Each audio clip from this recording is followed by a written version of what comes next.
السلام عليكم اخواتي، نتمنى تكونوا كاملين بخير وعلى خير وفي صحه جيده. ومرحبا بكم معايا في فيديو جديد ديال اليوم. الفيديو ديال اليوم ان شاء الله يلقاكم في احسن الاحوال. هذه رفيسه بطريقتي الخاصه، المسمن دغيا يتقطع. مهم بقاو معايا، فرجه ممتعه. صافي العجين ديال المسمن كناخذوا الدقيق اللي غيكفينا ومليحه والقرصه ديال الخميره ديال الخبز غير شويه، والماء اللي غيكفينا في العجين. العجينه ما تكونش رطبه بزاف لان هذه المسمن ديال الرفيسه. غادي نعجنوها ونخليوها ترتاح.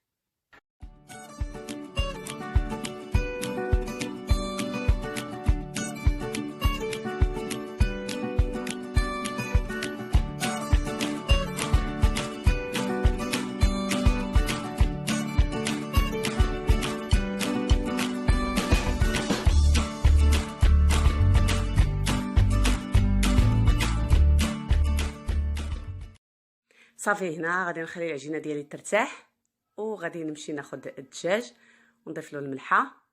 القياس اللي عندكم في الدجاج غتضيفوا الملحه اللي غتكفي، وغادي نزيد الزيت النباتيه.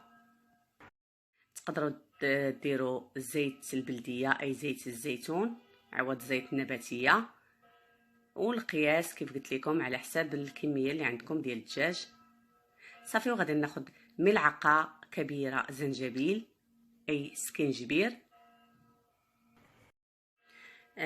ثم ناخذ ملعقه فلفل اسود اي بزار.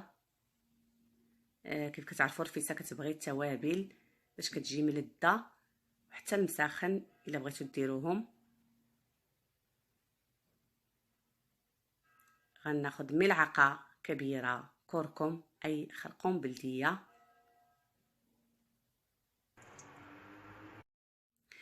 ثم السمن ناخذ ملعقه، القياس اللي بغيتو، ملعقه كبيره سمن البلديه. بصراحه السمن البلديه كتجي رائعه في الرفيسه وفي الكسكسو، حتى في الدجاج محمر. المهم غنديرها دابا وغنديرها من غنبغي نسقي المسمن. هنا غادي نضيف البصل مقطع، وغادي ناخذ البصل شرائح. دابا غادا نشحر فيه هذا في نار مهيله باش العطريه ما تحرقش وتبقى ملذه. الدجاج ما تمشيش منه الفوائد ديالو، العطريه تبقى محافظه على الفوائد ديالها. صافي هنا دخلت العطريه في الدجاج مزيان كيف كتشوفوا. وناخذ البصله غادي نقطعها بهذه الطريقه، تشوفوها معايا. هنا بعد ما غادي يتشحر الدجاج ويطيب واحد 10 دقائق غادي نضيف ليه هاد البصله باش تبقى باينه في الرفيسه.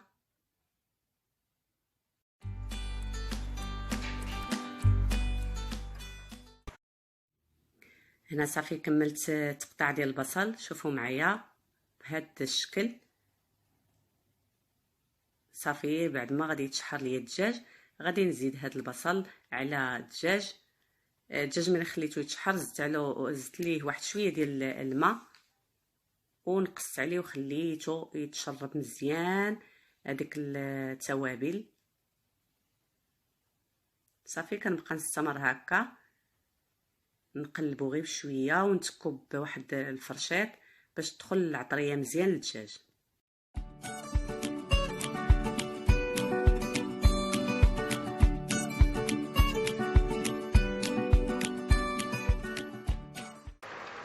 صافي وانا تنقلب وتنبقى نتك الدجاج والصدر ديال الدجاج باش تدخل اللحم كامل. تنبقى نتكو بهذه الطريقه باش تدخل كيف قلت لكم العطريه والملحه وكيجي ملذذ مزيان.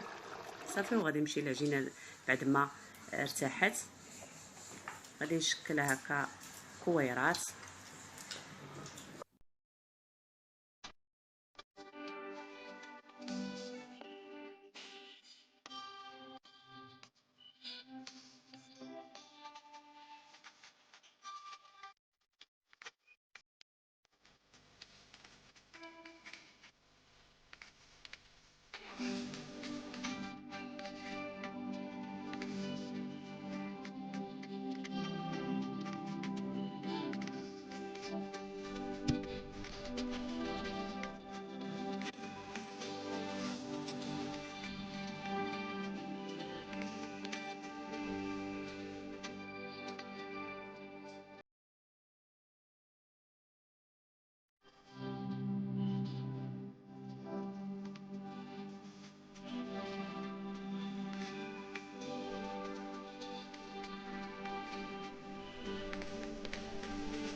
صافي هنا شكلتها. غادي نغلفها بالبلاستيك الغذائي وغادي نخليها ترتاح تقريبا واحد 10 دقائق، ترتاح مزيان باش ملي كنبسطوها تسهل معنا.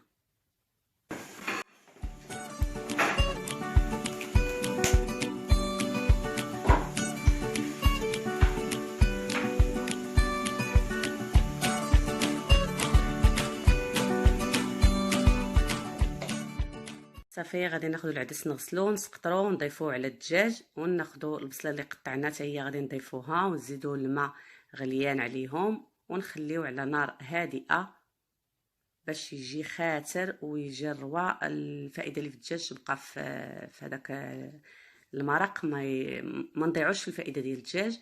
ما نجهدوش البوطه، نخليو ونمشيو للسمن نبسطو نقرصو ونطيبوه.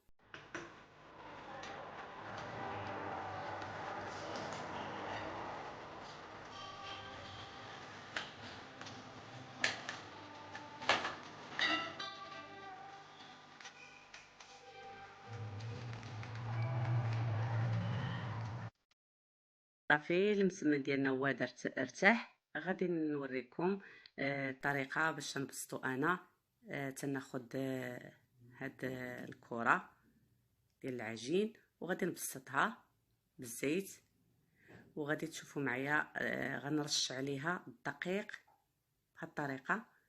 صافي كتمشي بتورق بسرعه. هذه الطريقه اللي سهله عمليه. صافي وغنستمر بحال هكا نشكلها بهاد الطريقه ونخليها حتى نكملهم كاملين.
صافي غنستمر بهاد الطريقه. كناخدو هذا انا وريته لكم فيه الدقيق صافي وكنرش باش كتسهل معايا. صافي هنا بعد ما كملت خديت واحد وحده وبسطتها وغادي نديرها الطيب. صافي غادي تشوفوا معايا ديك قريصه الخميره اللي كتخليه هكا يتنفخ ويجي محلول باش يسهل معايا نحلها باش ما يقطع تجيني سهله. صافي خديت وحده اخرى وضعتها غادي نضيف لها قطرات من الزيت باش كيساعدني كتجي محمره وكتسهل باش تجي منفوخه. صافي غادي نستمر بهذه الطريقه. غادي تشوفوا معايا غادي نبقى نقلب حتى يتنفخ. ملي كتنفخ وطيب نبقى نقلب فيها نتوما كتشوفوا تنفخات. صافي وهي سخونه نبقى نحلها من بعد ما كطيب نفتحها باش ملي غنغلفها ونقطعها كتجيني سهله.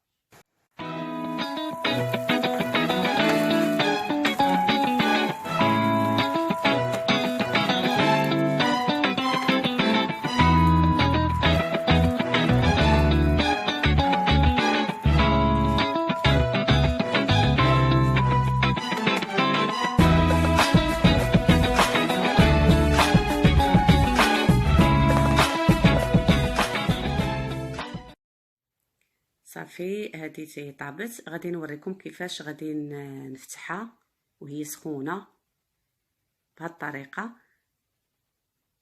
صافي ملي غنفتحهم من بعد غادي ندير وحده فوق وحده فوق وحده باش ملي غنلفهم. المهم غتتبعوا معايا غادي تشوفوا طريقه سهله وما كتاخذياش الوقت.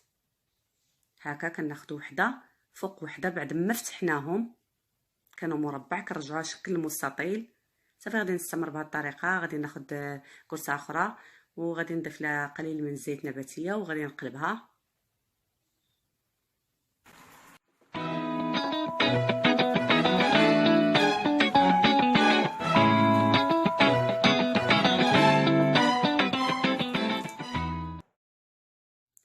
صافي بهذه الطريقه كنفتحها وكنبقى نوضع وحده فوق وحده كيف كتشوفوا معايا.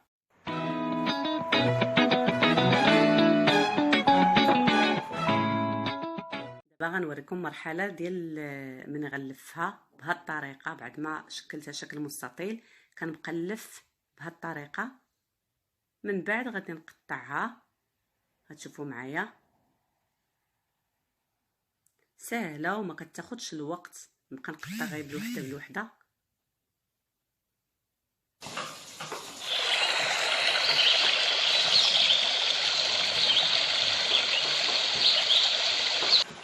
صافي بعد ما غادي نكملهم في التقطاع غادي ناخذ واحد الجوز وغنبقى نقطعو. غتشوفوا غادي يجي مورق.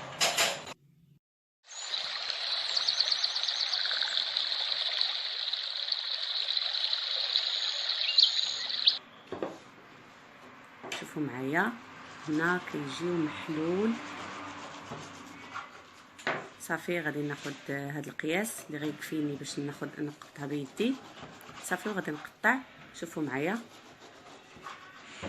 كتجي متساويه قد في القياس وكتسهل معايا عوض نبقى نقطع بالوحده بالوحده. بهذه الطريقه عمليه وسريعه.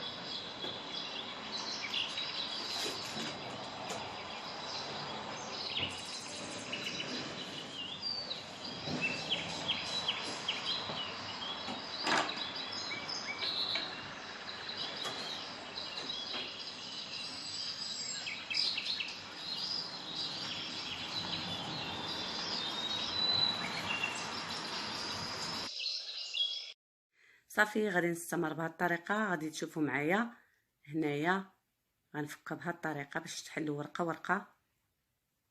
صدقوني جربوها غادي تعجبكم وما غتاخذش منكم الوقت.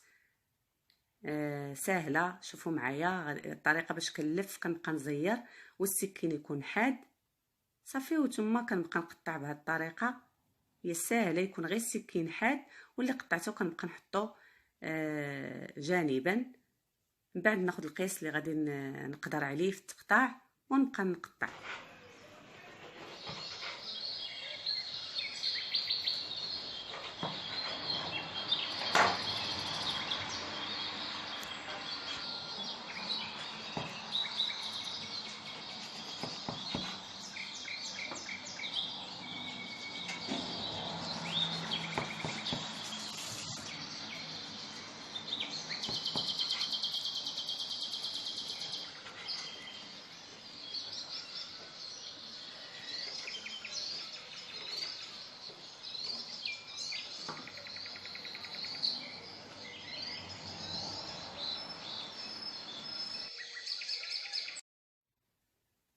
صافي هنايا قطعته مزيان. كنبقى نعاود الا بانت لي شي وحده ما مقطعاش كنبقى نقلب التحتاني اللي ما وصلوش السكين ونبقى نقلبو ونبقى نقطع حتى نكمل.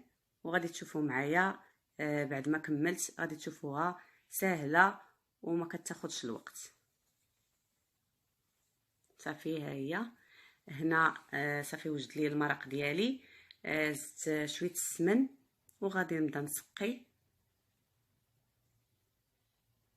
صراحه جربوها اخواتي، غادي تعجبكم وكتجي لذيذه وسهله، ما كتاخذش الوقت كيف قلت لكم.